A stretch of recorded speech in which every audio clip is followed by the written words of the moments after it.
नागपूर महापालिकेमध्ये भाजपच्या योगेश पाचपोर यांचा विजय झालेला आहे। योगेश पाचपोर नागपुरातील सर्वात तरुण नगरसेवक आहेत। माजी आमदार प्रकाश गजभिये यांचा त्यांनी पराभव केलाय।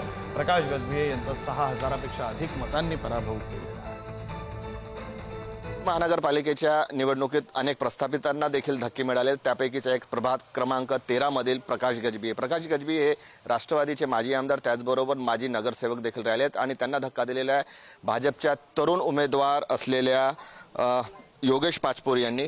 योगेश, पहिल्यांदाच तुम्ही निवडणुकीत उभे राहिलेले आहात, यंग आहात आणि प्रभाग मोठा होता, समोर तगडा उमेदवार होता, काय सांगाल, विजयाची किती खात्री होती?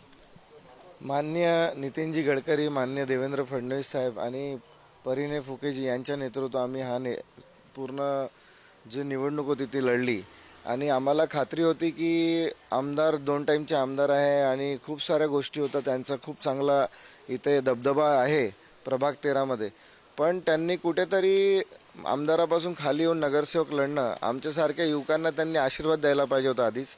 पण जनतेने आणि सगळ्या लोकांनी हे दाखवून दिलं की संपर्क, जो भारतीय जनता पार्टीचा मेन विषय असतो की संपर्क, तुमचं काम आणि चेहरा, तो कुठे ना कुठे आता शहरामध्ये बदललेला आहे। पहिल्यांदाच निवडणुकीत उभे राहिले, पहिल्यांदाच जिंकून आले, जायंट किलर ठरलेले आहात। आता कुठले आपलं प्राथमिक उद्दिष्ट राहील?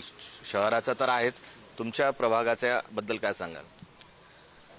शहरात खूप मोठे प्रश्न अजूनही बाकी आहे, जे आता 9 वर्षानंतर चुनाव झाले। आता जे गटर लाईन्सचा सगळ्यात मोठा प्रॉब्लेम पूर्ण शहरात, कुठेही जा तुम्ही, लोकसंख्या वाढते आणि या 9 वर्षापासून 5 वर्षाच्या आधी नंतर 4 वर्ष राहिले, 4 वर्षापासून नगरसेवक नव्हते, तर कामं खूप सारे पडलेले आहे आणि याच्या व्यतिरिक्तही भरपूर काम आहे। आम्ही म्हणजे ते आमदार किंवा कोणी असो, जे लोक बोलतात पण भारतीय जनता पार्टी आणि त्यांचे कार्यकर्ते, युवा मोर्चाचे कार्यकर्ते काही ना काही करून दाखवतात। पक्षाचा विश्वास सार्थ ठरवा?